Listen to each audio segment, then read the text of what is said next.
Hi, Misha here. And anyone who knows the main channel, Mishaco, knows that I have a really deep appreciation for Japanese firearms. And unlike a lot of people who are into Japan, it doesn't stem from anything like anime or like that. If you like Japan because of anime, that's cool. It's just, honestly, anime is not terribly interesting to a blind person. Anyway, to that end, I thought we'd look at some of the modern jet aircraft used by the Japanese Self-Defense Force. And these are Hobbymaster models, 172 scale. They are die-cast, most of them metal, a little bit of plastic here and there for detailing. And I'm not going to move these around a bunch because doing this one-handed, I'm afraid I'll snap something off. These are actually surprisingly durable for what they are, but usually if something starts to slide, or what happens to me is a lot of times like the pitot tubes will get caught on my clothing and I won't notice it there. I hear the dink, and usually they rebound back, but I can usually catch it with my offhand. But since my one hand's on the camera, yeah, let's not try that. On the far left, we have the Mitsubishi F1. This is essentially a ground support, well, I should say a close support, ground attack, and anti-ship, anti-surface vessel, aircraft. Then we have the F15J, which was a license-produced version of the F-15 from McDonnell Douglas, made in Japan. Actually made in quite large numbers. Believe it or not, outside of the US, Japan is the largest user of the F-15. And this is, of course, an air superiority fighter, air-to-air self-defense. Moving on, we have the newest one here that I picked up. This is the F2A. This is the single-seat fighter version of Mitsubishi's newer multi-role fighter. It is heavily based on the F-16, but has its own flares and twists we'll talk about. And then finally, we have the F2B, which is the two-seat version, analogous to like an F-16D, most often used for training. In fact, this one doesn't have any armaments on it for that reason. So, cycling back over here,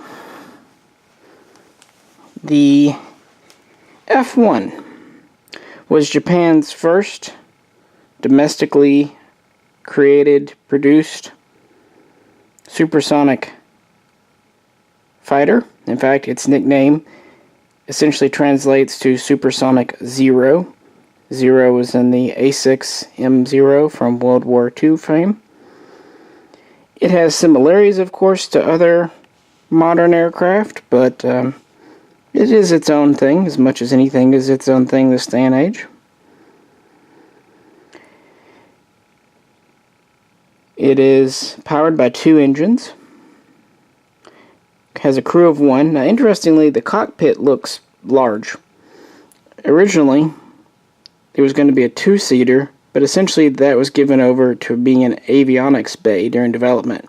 This started off as the T2 prototype way back in 1971. Originally, Japan thought about going with the produced version of the T-38 or the F5, but decided to go domestic. It had already been using American F4s and F-104 starfighters, F4 Phantoms. It decided it would go its own way, so it developed the T2 into what became the F2, which had its first flight in 1975 and went into service around 1978. Between that time and 1987, Mitsubishi, which was the primary contractor, would produce about 77 of these, with subcontractors helping out where needed. While this is a fighter, it is very much geared towards close support, ground attack. For example, it has a 20mm Gatling cannon with 750 rounds on board. It also has many hardpoints.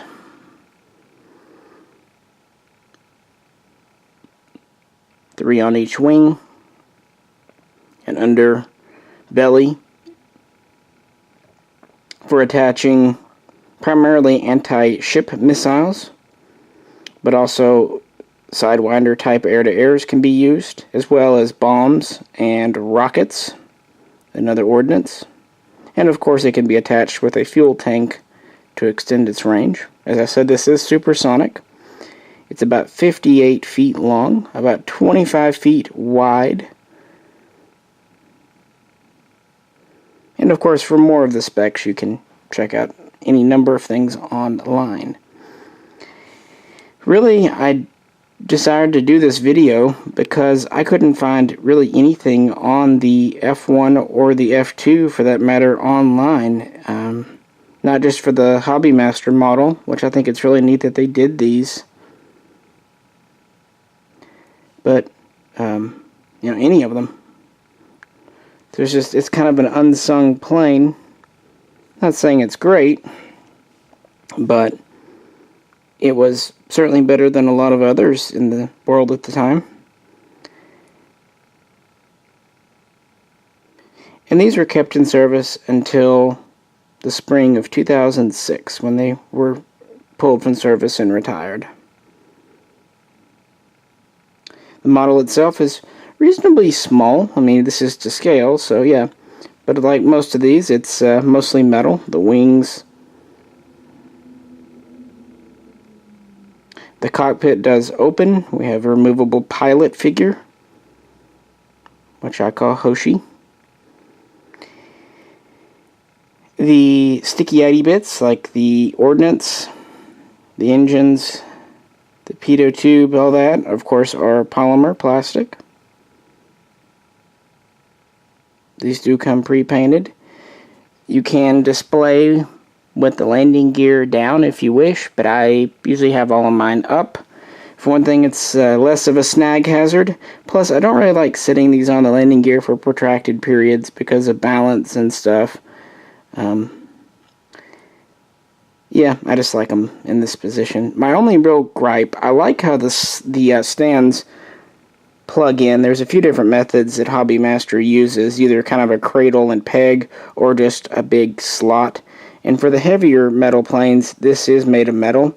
The arm I don't have a problem with. The base, though, is just hollow plastic. I really wish it were weighted, kind of like the Eagle Moss, because these are top heavy. I mean, they're not egregiously so, but you will knock them over occasionally, unfortunately. But if the base were weighted, I think it would help. I've even thought about going in and kind of feeling the hollow bottom here with something. I don't know, maybe I will one day. Or just use the arm and make a new base. But yeah, the other thing is, sometimes with these Hobbymasters, the ordnance is quite difficult to get on the wings, which is okay, because usually once you get it on, it's not going anywhere. But sometimes it goes on too light, and so it doesn't take much to knock it off. Of course, you can just peg it back in, and if you really want it on there, you can glue it, but that seems a bit ghetto. So, but that seems to be a problem with a lot of the diecast models, not just these. On the other hand, again, this has a nicely detailed cockpit. I like that the little figure goes in and out, and there's a little seat, even a little stick in there for him. And the engines do have some internal detailing. So, yeah, pretty impressed. Well, let's move on. So, Hobo the cat is at the door, really wanting to come in and help. Normally, I don't mind her when I'm doing gun videos, but with models, even though she's careful, she is a big cat, and I don't foresee things ending well. So you'll hear meowing. Hi, Hobo. So, the F15J. Now, the F-15 is known as the Eagle, or Strike Eagle in American service, depending on what it's configured as.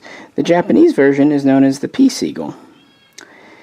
Really around the same time as the F-1 was getting going in 1975, for an air superiority fighter, Japan was looked at about 13 different options on the world market. And quickly, at the end of that year, they selected the McDonnell Douglas F-15, which was quite cutting-edge technology for that time.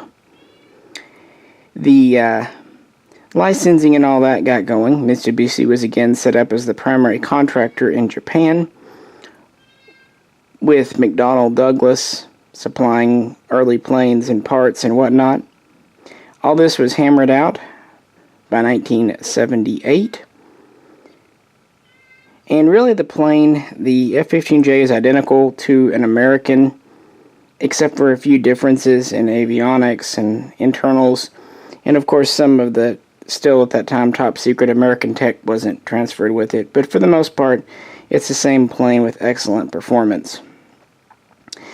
It's a big one. It's about 63 foot long, with a 42 feet wingspan.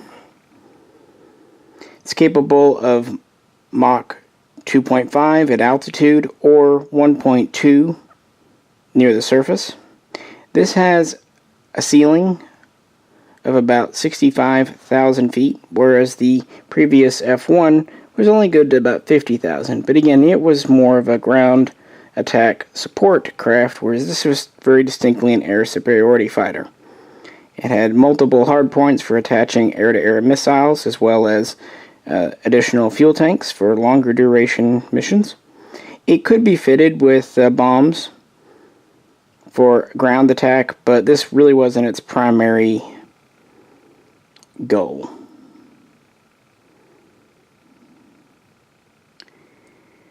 The first F-15J assembled in America for Japan flew in June of 1980, and these were officially adopted into service and started to be used in late 1981. Production would continue until about 1997, with about 223 Japanese model F-15s made. The majority were this variant here, the single-seat J, but some DJ two-seat variants were made. At least 50, I think more. And of course, they were continuously upgraded over their lifespan, with really one of the first major upgrade packages coming in 1987.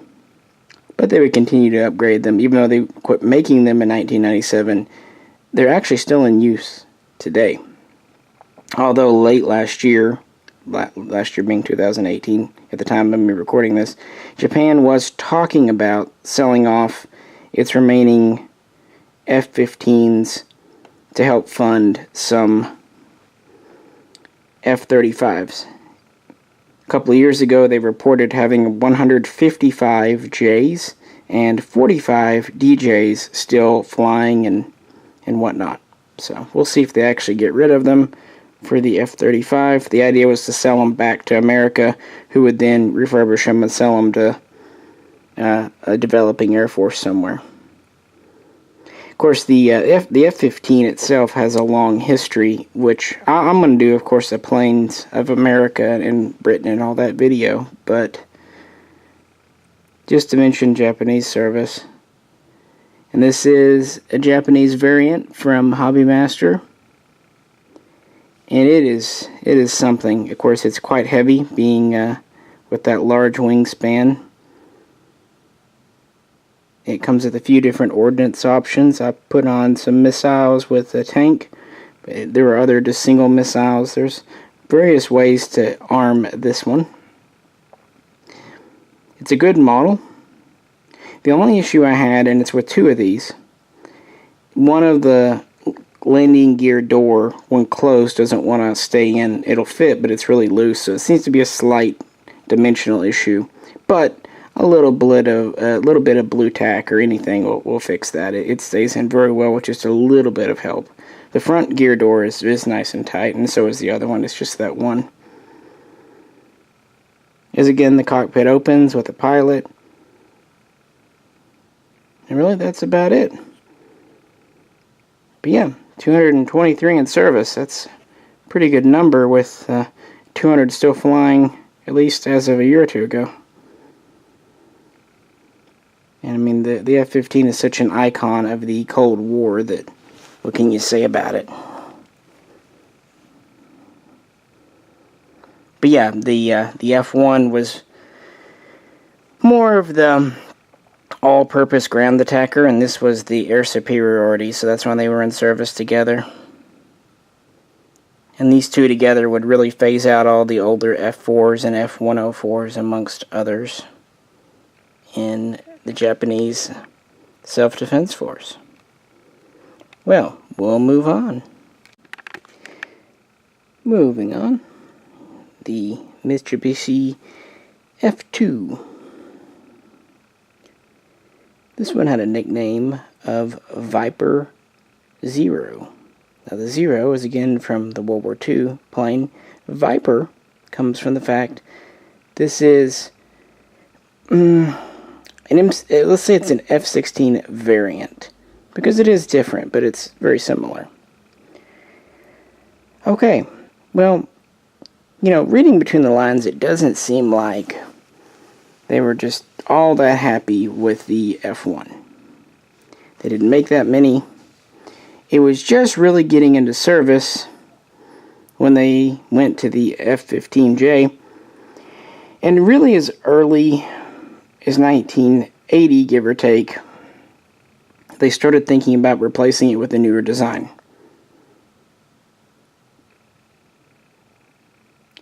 And what caught their eye was the emerging GM F-16.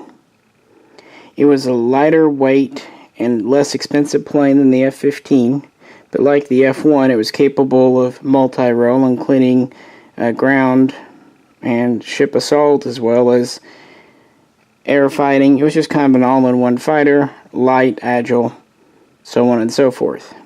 Now, some in Japan wanted to make their own craft, just like they'd had with the F-1.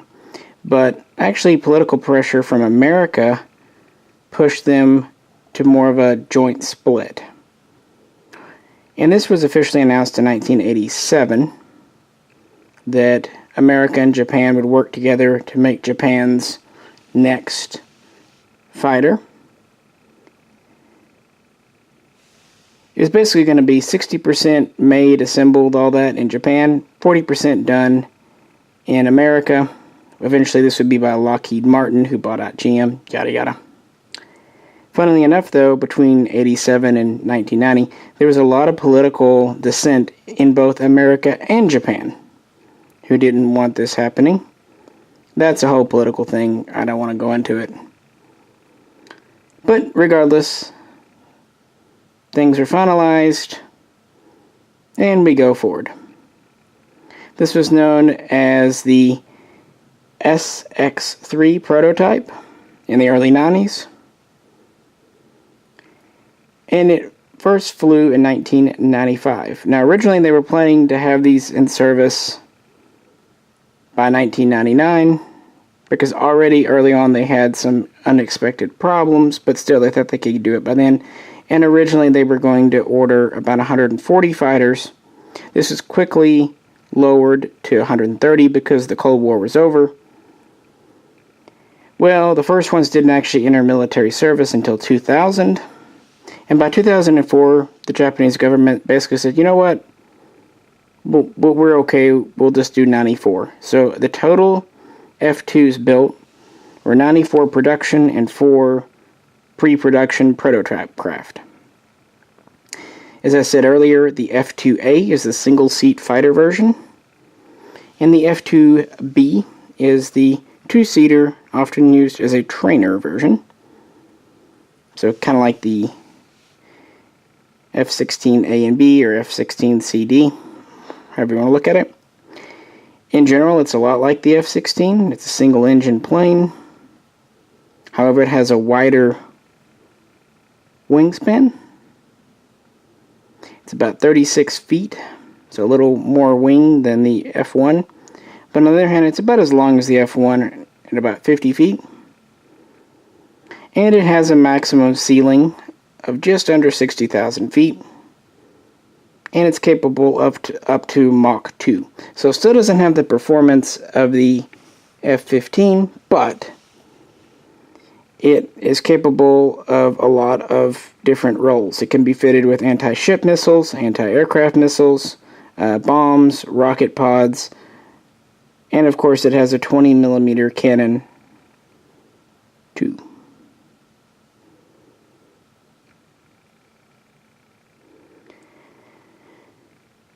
Usually in this program, a certain number of components, like I said, about 40% were made in America and then shipped over to Japan with final assembly done there.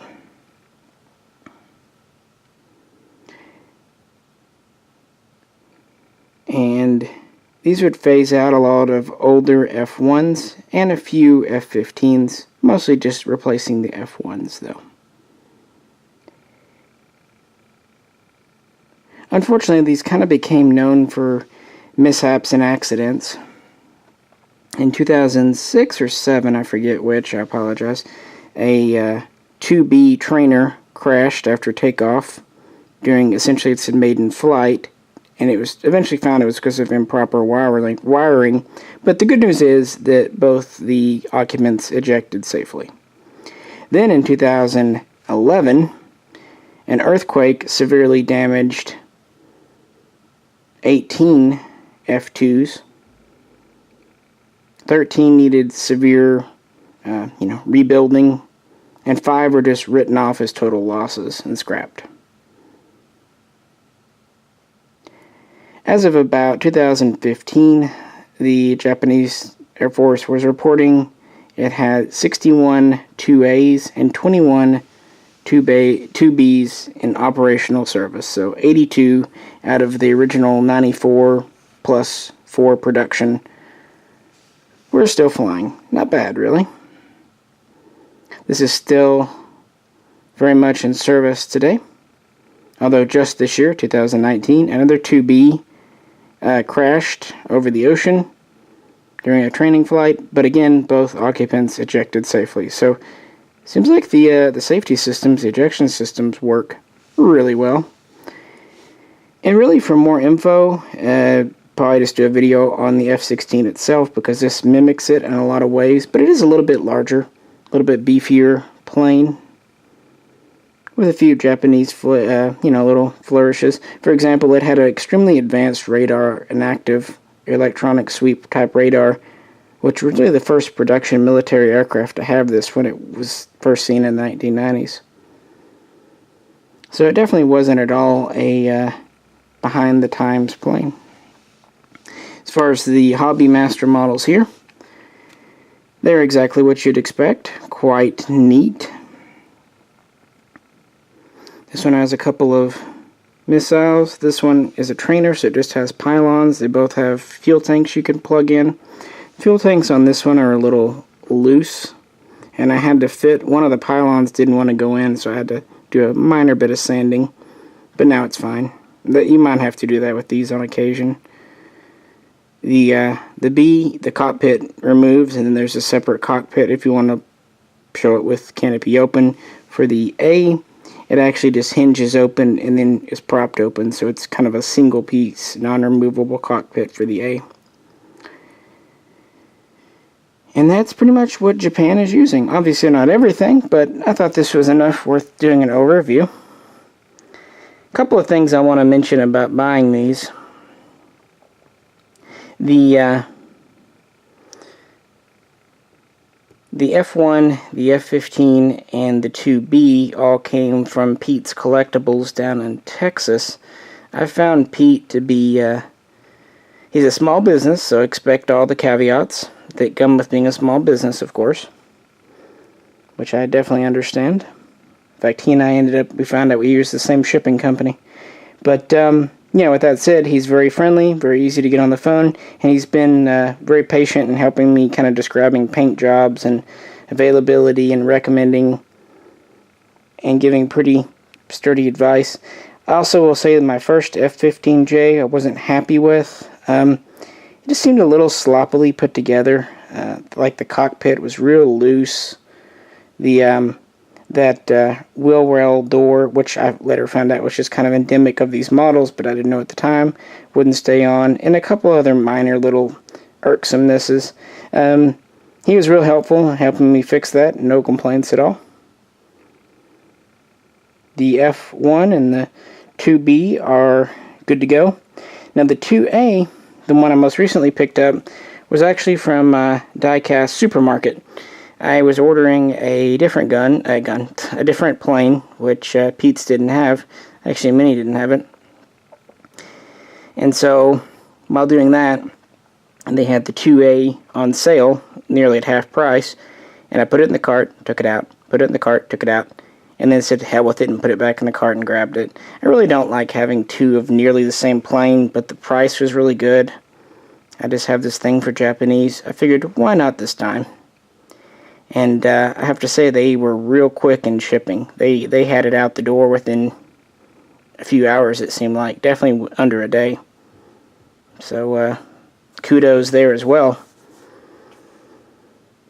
These have been fun. Like I said, I have to be careful, and I have no doubt that I will break little pitot tubes and things off eventually just because mishaps happen. And I am blind, so that's just going to happen. It'll make me sick the first time, but oh well, what can you do? It's either that or not enjoy these.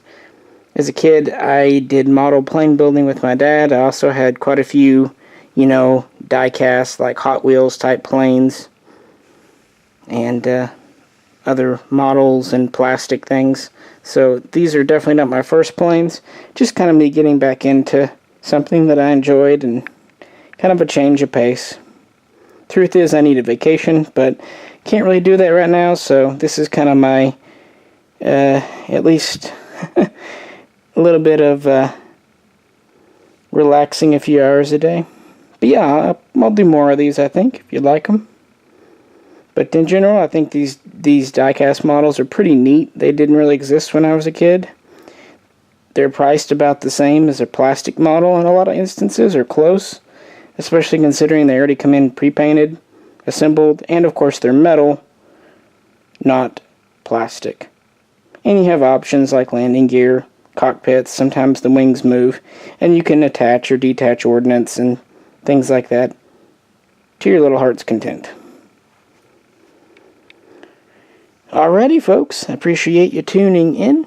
If you could, like, share, and subscribe. You might check out some of the other videos, or check out the main Mishaco channel if you want. That'd be great. Otherwise, this is Misha, and we'll catch you very soon.